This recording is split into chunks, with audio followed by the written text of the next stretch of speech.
Good morning, everyone. Today is Martin Luther King Day 2022, and I will be talking from that inspiration. But first, let's start with a prayer. Heavenly Father, Divine Mother, friend, beloved God, Jesus Christ, Babaji Krishna, Lahiri Mahashaya, Swami Sri Yukteswar, beloved Master Paramahansa Yogananda, saints of all religions, friend and guide Swami Kriyananda, humbly we bow to you all. Bring us to a state of ever deeper understanding about our true nature and about the nature of life in this world. Guide us through all the confusions and delusions to the simplicity of your loving presence. Om, peace. Amen. Okay. Today is also Monday, and that's the day that I ask for your financial support for the mission of the Masters, which is what I call this work. And for several weeks I've been telling you we were just on the edge of 10,000 subscribers on the YouTube channel, and now if you look at the YouTube channel it says 10K. It was 9.99 for a while, which I don't think meant just one. I think it meant something else, but in any case, here we are. So you're not going to be hearing about that for a while. It's quite amusing to me that we finally did it. And just for fun, when it occurred to me to go upstairs and look at it, when I opened my email, there was an email from a friend who said, I was there, it just turned over. So, or even now. So if you feel to support the work that we're doing, you can go through Patreon, which is a subscription support service, or through PayPal, or just go to my website, Asha Joy.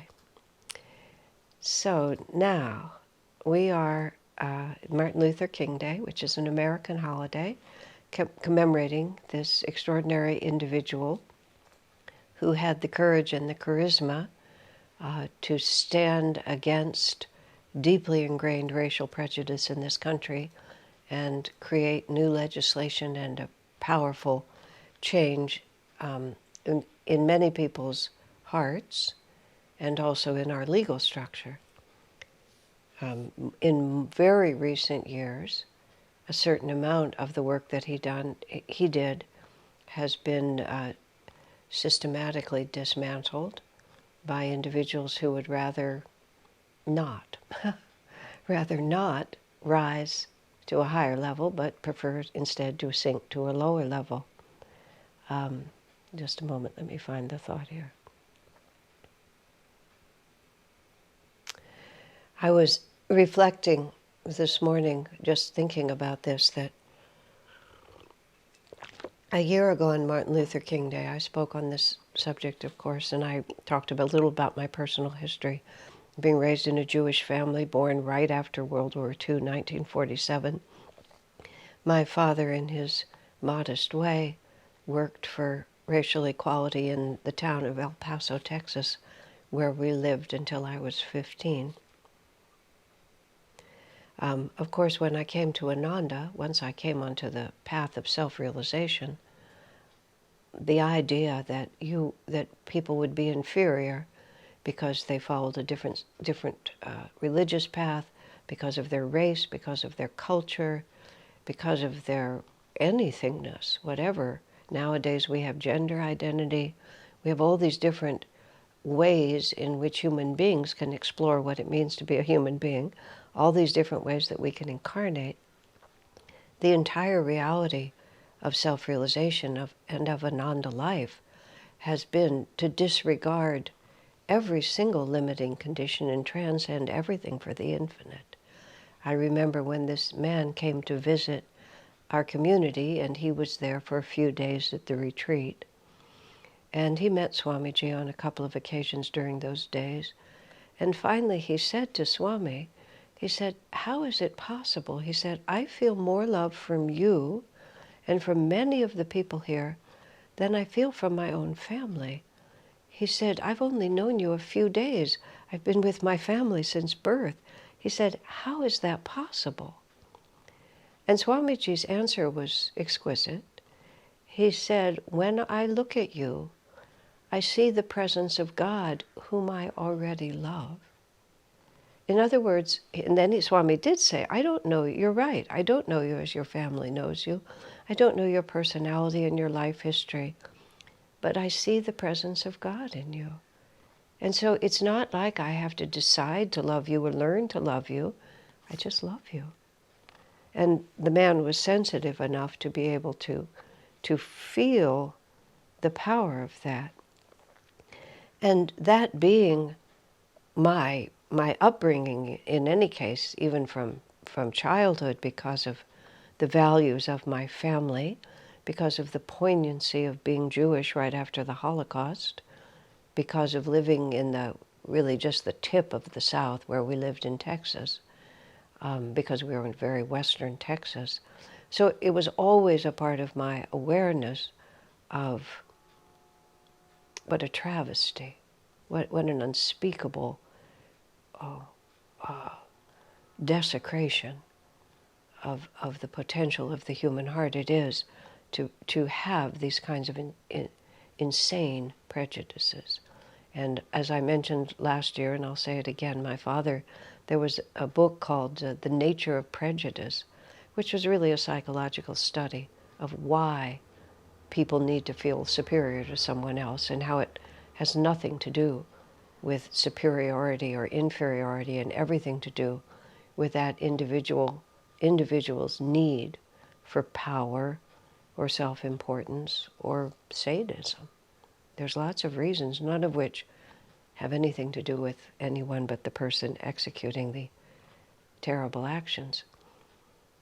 But what occurred to me this morning is this has always been so self-evident to me, and so self-evident to all of us who live at Ananda, that we've not made a banner out of it, because it was just as natural as breathing. But as the world polarizes more and more, one begins to appreciate the necessity to make sure there's no misunderstanding. At our Ananda village, which is the central community here, the founding community of the Ananda world, they've set up a diversity council, which is just a way of making sure there's no misunderstanding. Now, I want to take it back much more interestingly, because even though these human events are exceedingly alarming, what we're working with is we're working with the transition from Kali Yuga to Dwapara Yuga.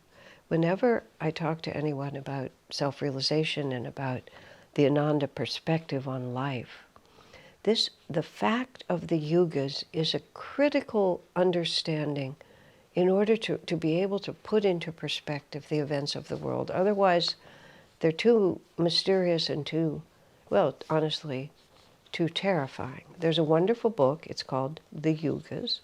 It's written by Joseph Selby and David Steinmetz, and it's published by Crystal Clarity Publishers. I highly recommend that you get that book and read it. The basic reality is simply this. Kali Yuga is the age of form. Dwapara Yuga is the age of energy. In the year 1900, we moved out of Kali Yuga into Dwapara Yuga. We'd been in about a 200-year transition. So what's happening now is the form of things is being shattered. And that's what we see. We see that religious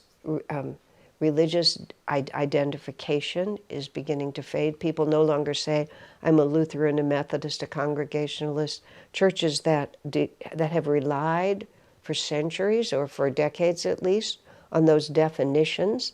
You know, if there's not a Lutheran church in this town, the pastor can come in and start a Lutheran church and people will come because it's Lutheran. Now people are looking for the energy. They want to go where the spirit is there, where they feel inspired. Or, more commonly, they don't want to go to church at all.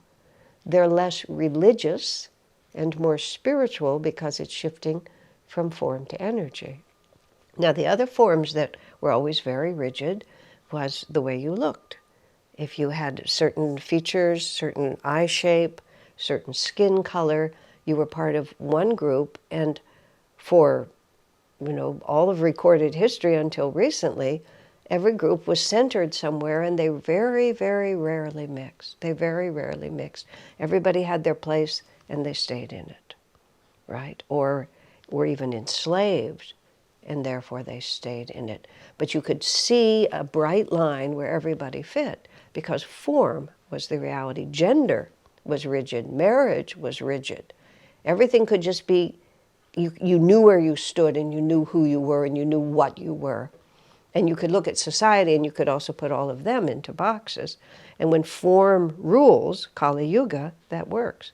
When it turns into energy, it doesn't work anymore, because energy can take any form at all.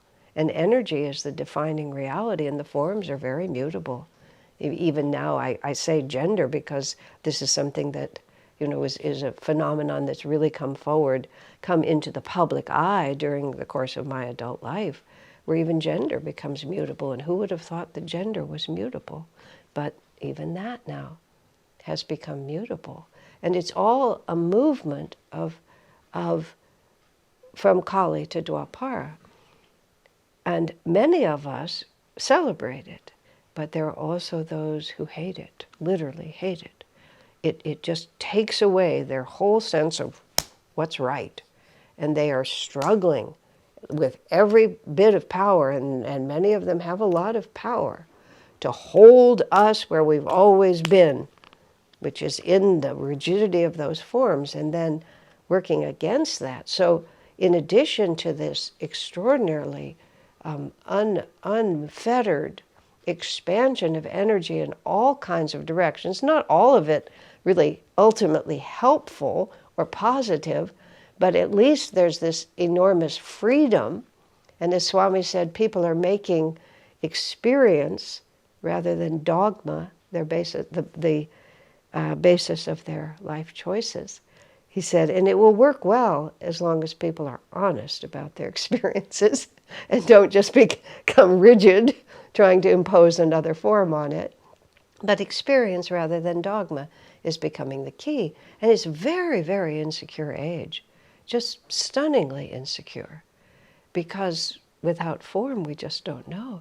And again, there is a large side of the population on the planet who are panicked about this. Now, bear in mind, every soul that's living on earth at this time came in because there was a karmic reason why this was exactly the right place where they should be. There's lessons that need to be learned, and some of them are, the transition between Kali and Dwapara is a very much, as I was saying, all the fences are down.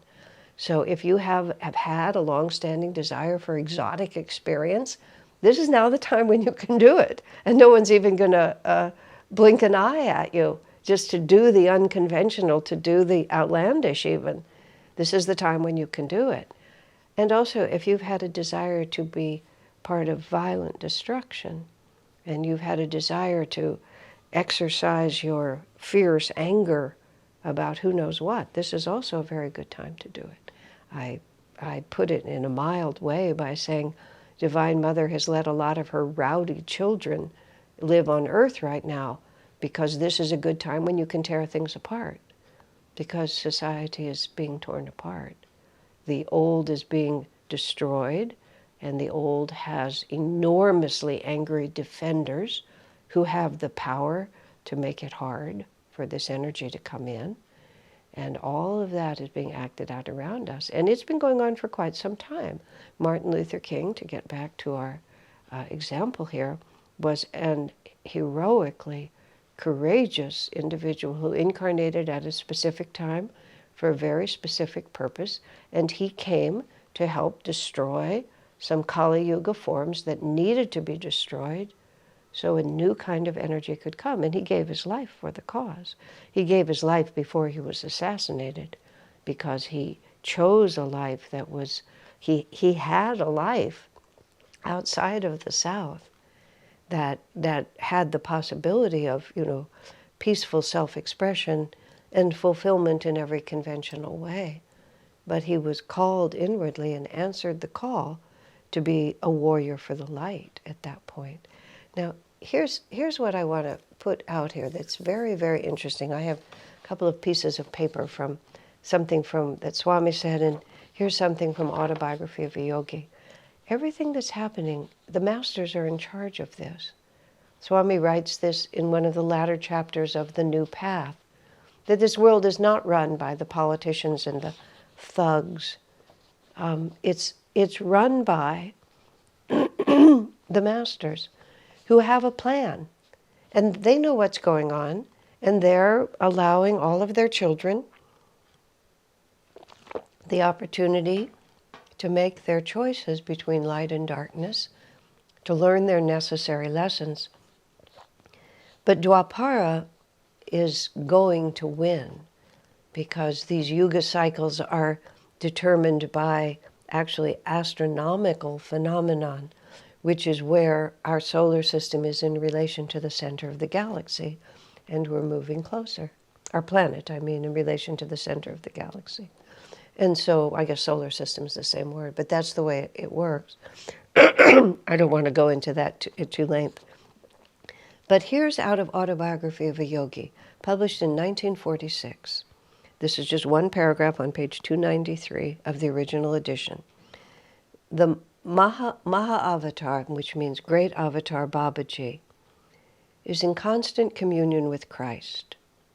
Together, they send out vibrations of redemption and have planned the spiritual technique of salvation for this age. This is just Master's just telling us from his perspective, which is the elevated perspective, what's happening here. Babaji and Christ have planned the spiritual redemption of this age. The work of these two fully illumined masters, one with a body, Babaji is a deathless master, living physically even now in the Himalayas, and one without a body, which is Jesus Christ, is to inspire the nations, to forsake suicidal wars, race hatreds, religious sectarianism, and the boomerang evils of materialism.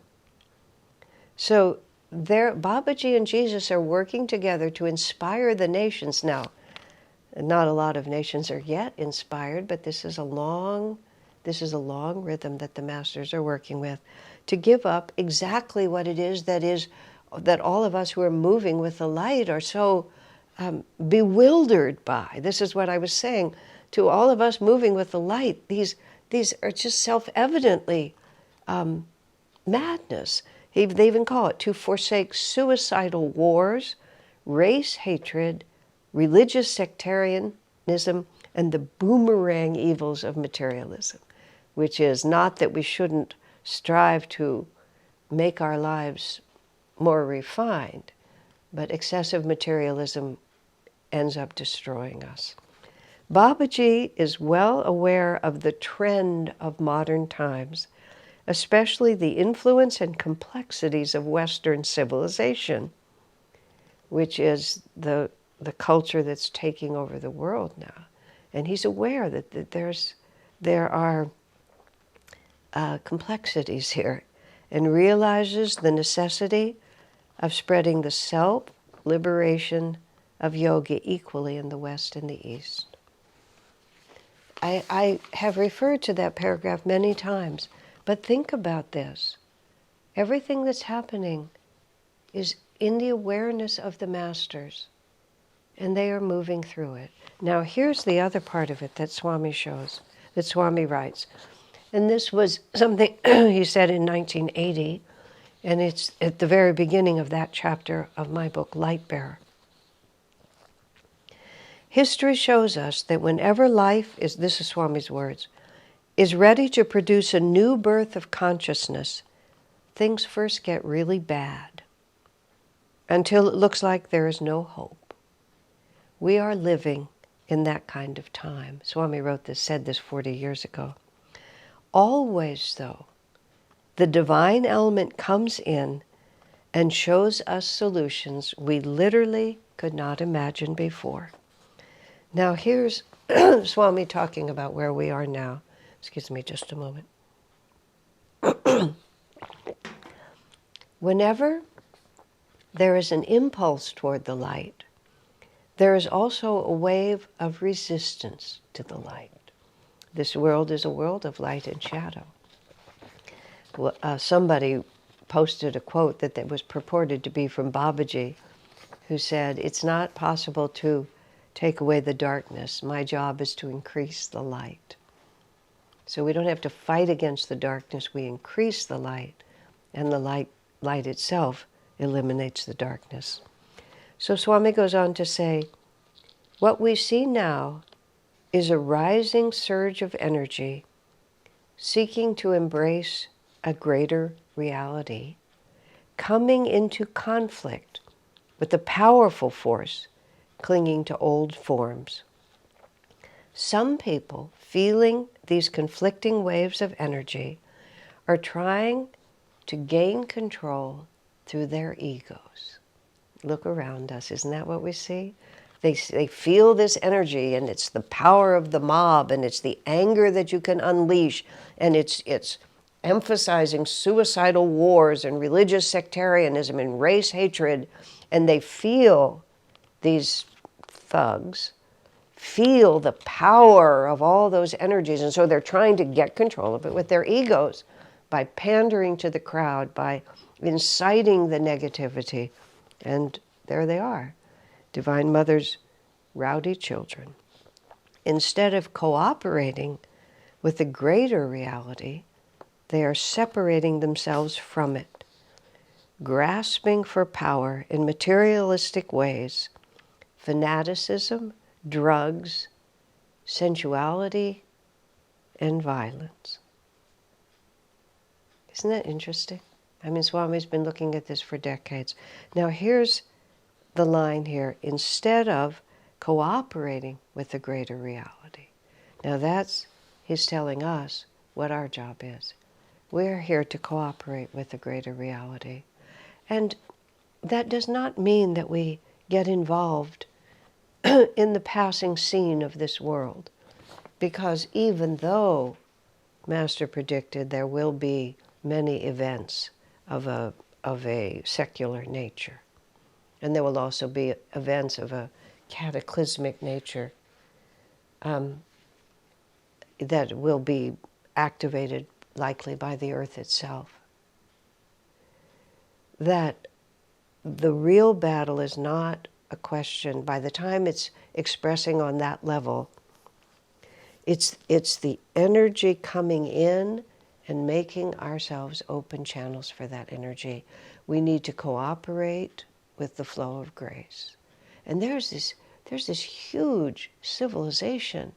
I mean, light workers is the phrase that people use, and I think it's a wonderful phrase. It's individuals who are working for the light in all kinds of ways.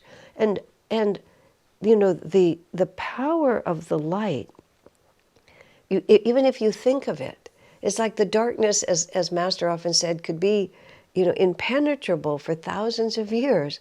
You bring in one candle, and the dark has to it disappears. You don't have to defeat it with your hands. It simply disappears in the presence of the light. So our job in this world is on an everyday, every minute basis that we are instruments of the light. In every interaction, in every thought, in every desire, in every decision, ask the question, how can I increase the light? And this doesn't mean that we have to live austere lives of utter self-denial. If that gives you joy, then by all means do it. But we don't have to. We can live a perfectly ordinary life that no one will even know about. But if we are there every day, just adding to the light, we have no idea. We have no way of knowing, because the light is energy. And that energy goes out and takes whatever form it needs to take. And if each one of us conscientiously and with our whole hearts just cooperate with what the energy that's trying to come in, we'll be working with Babaji and Jesus in doing this. You know, they're calling us How is it going to change? I have to explain to you, this is so interesting to me, and it's a fairly trivial example. Well, not so trivial, but an interesting example. In 1966, probably, I became interested in vegetarianism and health foods. And at that time, you had to make everything. You couldn't buy high quality whole foods. I had to make yogurt, I had to make ice cream, I had to make bread, I had to make granola. Just those are the ones that I remember especially. But you had to make everything because nobody else was making it. And organic, nobody even thought about it. Whole grains, nobody even thought about it. It was just out of the question. There's never been legislation. There's never been, there's never been any government involvement. What happened was consciousness changed and the energy rose up. And in this matter of suicidal wars, race hatred, and religious sectarianism, consciousness is changing. And there may be times when light workers are called upon to stand strong in a different way. And some light workers, many light workers, have already taken up many of these causes, and that is their way of putting the light into the world. And that is, as Swami put it, whatever you're called to do it in cooperation with the greater reality. Do it with the spirit of what it is that you're trying to bring into the world. Because one candle flame can drive away a whole room of darkness, no matter how long it's been there. And this was, if we go back to where we started with Martin Luther King, this was his absolute genius. He trained his followers profoundly in the extraordinary discipline of nonviolence in the face of violence. And just like Gandhi in India, and Martin Luther King went to India and learned from Gandhi, learned from the principles of Gandhi's nonviolent movement. And he brought that power back. And his cause prevailed because it's Dwapara Yuga rising. His cause prevailed because he did it in cooperation with the greater reality. He was a man of profound faith, and he knew he was acting for a cause that was bigger even than what was in front of him. And no doubt Jesus Christ and Babaji, in invisible form, were standing with him. And he taught them, he said, what eliminates hate is not power, but love, or the power of love, is how we put it. And the wonderful thing about this is every one of us is an equal soldier. When our responsibility is to be beacons of light, we all have equal access to the light, and wherever we are, we can shine it forth. Even if you live quietly at home and do nothing but take care of your gardens and your pets, if you are radiating the light through whatever form you feel drawn, then we are on the side of the angels, cooperating with that energy. And a challenging life it may turn out to be, if some of the present trends continue. But a glorious and ultimately victorious life it will also be. What a joyous opportunity. God bless you.